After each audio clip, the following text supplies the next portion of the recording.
Bueno, retomamos con este segundo video de la primer clase de crítica de la vida cotidiana, donde lo que me interesa es que es para mí hacer el esfuerzo y también para ustedes el desafío de poder entender a qué nos referimos con vida cotidiana. Porque ya dijimos que la crítica de la vida cotidiana es el intento de tratar de revisar, de reflexionar y de desnaturalizar esas prácticas, entender su origen, entender sus efectos, entender para qué, a quién benefician determinadas prácticas, sobre todo porque el nivel de determinación que esas prácticas tienen sobre nuestra subjetividad es alto, ¿sí? O sea, influyen muchísimo en nuestra subjetividad. Entonces, un poco la definición de vida cotidiana son todas aquellas prácticas, costumbres, formas, tradiciones, relatos también, a través de los cuales nosotros organizamos nuestra vida diaria. El objetivo de alguna manera de esas prácticas es satisfacer necesidades, es decir, todas esas acciones que ahora vamos a ir tratando de pensar algunos ejemplos y les dejo para ustedes el desafío que piensen otros. Todas esas prácticas, todas esas tradiciones, todos esos formatos sociales tienen que ver con que ese movimiento que nosotros hacemos, esa acción que nosotros hacemos, es para satisfacer determinadas necesidades.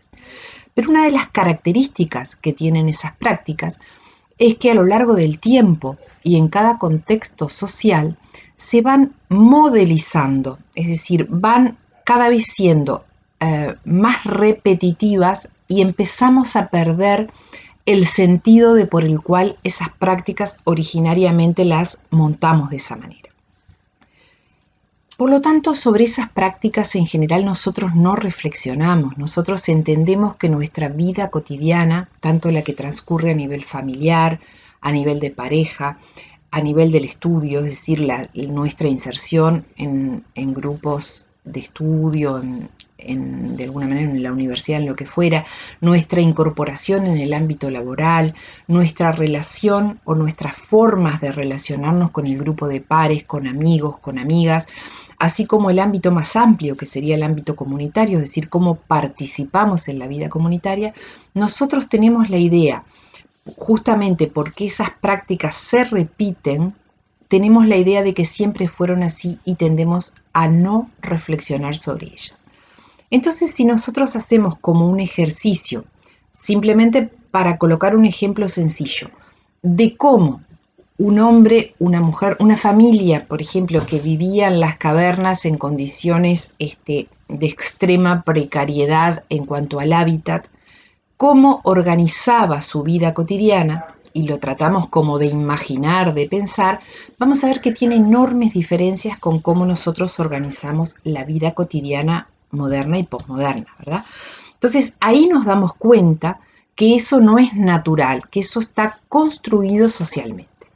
Entonces nosotros podemos pensar que en una familia viviendo en una caverna, la principal necesidad tiene que ver con la alimentación y el abrigo, por ejemplo, y cuidarse de los depredadores.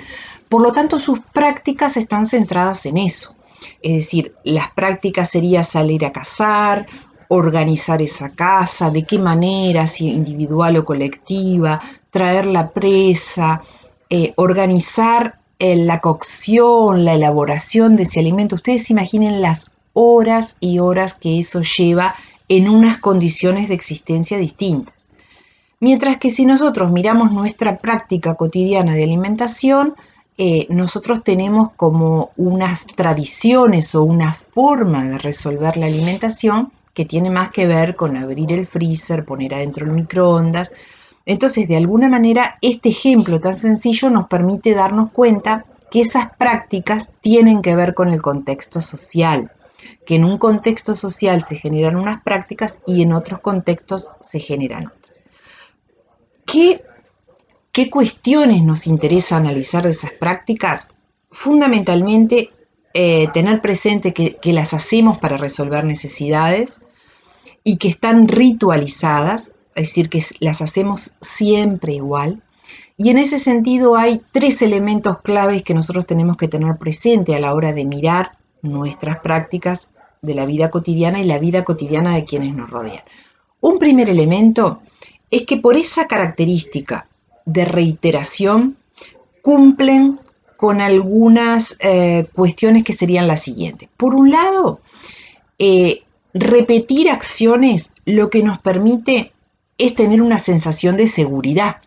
Es decir, si nosotros sabemos que para desayunar abrimos la heladera y tenemos una caja de leche que ya le miramos la fecha de vencimiento, ustedes miren todas las micro prácticas que hay allí en el simple hecho de desayunar. Sabemos que abrimos la heladera, calentamos un café en el micro, que ya lo elaboramos en una cafetera, etcétera, etcétera. Eso nos da una sensación de seguridad. Si nosotros, como la familia que vive en las cavernas, cada mañana al despertarnos tenemos que ver de qué manera vamos a resolver nuestra alimentación, de alguna manera la sensación de inseguridad, la sensación de incertidumbre es muy alta. Otro elemento para el cual las prácticas repetidas son útiles es que nos permiten un ahorro energético. Es decir, si nosotros tenemos prácticas que las repetimos siempre iguales, hay cosas que ya no planificamos. Ahora, ¿cuál es el riesgo de esto y por lo cual tiene sentido pensar en revisar esas prácticas, pensar en armar un método para hacer la crítica de la vida cotidiana que nos plantea Pichon-Rivière? Es que esas prácticas, por esas características, tienden a ocultar cuestiones que son centrales, es decir, ocultan cómo se construyeron, para qué se construyeron, a quién benefician y a quién perjudican. Entonces, otro ejemplo que nos puede clarificar en torno a qué son prácticas de la vida cotidiana, qué es la vida cotidiana, es, por ejemplo, la distribución de roles de género en una familia y mirar cómo esos roles de género han ido modificándose a partir de los movimientos sociales y del cambio en los contextos sociales. Es decir, para mis abuelas era natural que la mujer se dedicaba a la crianza de las hijas y de los hijos. Ahora, eso a lo que se llama natural no tenía nada de natural, era una práctica que estaba al servicio de distribuir de manera desigual el poder dentro del entorno familiar y distribuir de manera desigual el poder en el ámbito social. Entonces, aquello que se presenta como natural es lo que nosotros tenemos que tratar de escudriñar, analizar con una perspectiva compleja para ver si verdaderamente podemos desentrañar el sentido que esa práctica tiene. ¿Y por qué nos interesa desentrañar el sentido? Porque dijimos que esa experiencia de cada día, reiterada, naturalizada y no reflexionada, construye mi subjetividad. Y por lo tanto yo lo voy a repetir a eso como si fuera una verdad con otros, sea con los niños, sea con los adolescentes, sea con mi pareja, sea con mi entorno laboral o de estudio. Es decir, que la idea es, de alguna manera, producir una reflexión que permita que las personas no repitamos conductas sin saber de alguna manera dónde están construidas y para qué están construidas. Entonces, lo primero que es importante tener presente es que cuando decimos crítica de la vida cotidiana, decimos que tratamos de pensar todas las prácticas. Las familiares, como les decía, ¿verdad?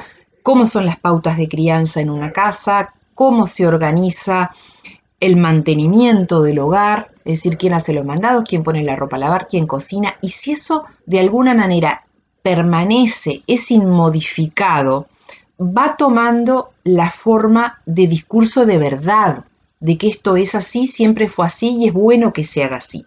Entonces, cuando nosotros decimos crítica de la vida cotidiana, tratamos de instrumentarnos como psicólogos sociales, primero para mirar nuestras propias prácticas, porque nosotros sabemos que es a partir del análisis de lo propio y demás que nosotros podemos ir a mirar las prácticas, por ejemplo, de una institución.